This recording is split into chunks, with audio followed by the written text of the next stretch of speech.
Back to my channel explore with Suhani. ব্যক্তিগত কারণে আমি এক মাস কোনো ভিডিও দিতে পারিনি, কিন্তু ফাইনালি আই এম ব্যাক। এবার ভিডিও আসবেই। তো আজকের গন্তব্য ছিল একটা মেলা, যেটা হচ্ছিল আরামবাগের সুজলপুরে। এইটার লোকেশনটা একটু বলি আপনাদের। আরামবাগ পল্লীশ্রী মোড় থেকে বর্ধমান রোড ধরে সোজা গেলেই পাবেন আরামবাগ নতুন বাস স্ট্যান্ড, আর তার ঠিক পাশেই হচ্ছিল এই মেলা। গিয়ে প্রথমেই চোখে পড়লো একটা লটারির দোকান। তার পাশে ছিল পেলের মেলায় হারিয়ে যাওয়া ভাই, যাকে 10 টাকা দিয়ে ভালো ফুটবল স্কিল দেখাতে পারলেই সে খুশি হয়ে আপনাকে পেথে বালতি এসব গিফট করে দেবে। যাই হোক, এটা কিন্তু মজা করেই বললাম। ওখান থেকে বাঁদিকে ছিল একটা ফার্নিচারের দোকান, আর গোটা মেলাতে ছোট ছোট দোকান আর মানুষের ভিড় প্রচুর পরিমাণে ছিল। একটু এগিয়ে এসেই চোখে পড়ে অনেকটা জায়গা জুড়ে থাকা এই রেস্টুরেন্টটা।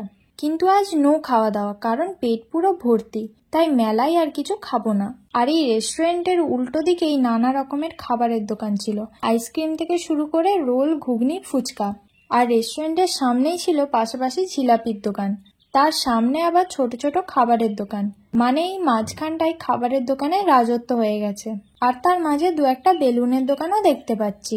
এরপর পাঁচিল দিয়ে ঘেরা একটা এরিয়াতে প্রবেশ করছি, আর এই দোকানগুলো ছিল বাচ্চাদের খেলনা আর হরেক মালের।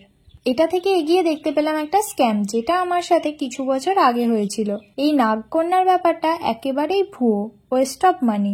তবে এটা না দেখেই বলছি, জানি না ভেতরে কি আছে, কিন্তু বেশিরভাগই এটা স্ক্যাম হয়।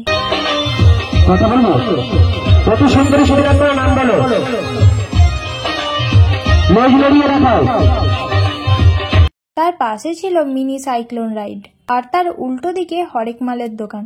3-4টে রো পরপর হরেক মালের দোকান বসেছিল। একটু এগিয়ে এসে দেখতে পেলাম বাচ্চাদের ঘোড়ার রাইড, তার পাশে জাম্পার, নাগরদোলনা, মিকি মাউস জাম্পার, আর তার উল্টো দিকে ছিল রিং লটারির একটা দোকান।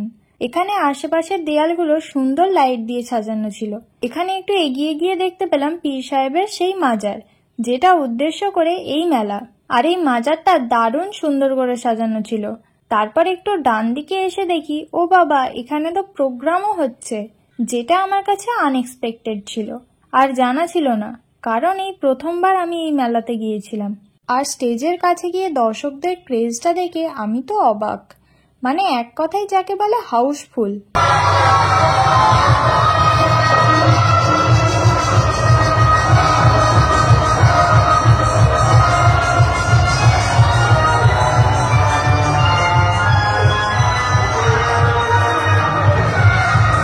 আর বেরোনোর মুখেই ছিল একটা পাঁশকুড়ার চপের দোকান। মানে একটা মেলায় যা যা দোকান থাকা উচিত সবই ছিল, যাকে বলা হয় কমপ্লিট একটা মেলা। খুব ভালো লেগেছে ছোটখাটোর ওপর এত সুন্দর একটা মেলা হচ্ছে দেখে। এরপর পালা বাড়ি ফেরার। বেরোনোর রাস্তাটা ঠিক এরকম ছিল। তবে একটা কথা বলি, পীরের মেলা হলেও ধর্ম বর্ণ নির্বিশেষে এই মেলায় সবাই ছুটে আসে একটু আনন্দের টানে। আপনারাও আসুন, মজা করুন, আর ভালো থাকবেন সবাই।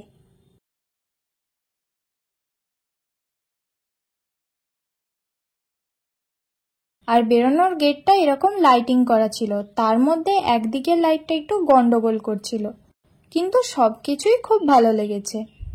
তো আজকের ভিডিওটা এখানেই শেষ করছি। ভালো লাগলে অবশ্যই একটা লাইক, কমেন্ট, শেয়ার করে দেবেন। আর যারা চ্যানেলে নতুন তারা আমার চ্যানেলটাকে অবশ্যই একটা সাবস্ক্রাইব করে পাশে থাকা বেল আইকনটাকে ক্লিক করে দেবেন, যাতে আমার সব ভিডিওর আপনারা আপডেট পান। আর ফেসবুক পেজ থেকে দেখলে অবশ্যই পেজটাকে একটা ফলো করে দেবেন। দেখা হচ্ছে আমার পরের ভিডিওতে। আজকের মতন টাটা। আর হ্যাঁ, এরপর কিন্তু আমি কন্টিনিউ ভিডিও দেওয়ার চেষ্টা করব আগের মতোই।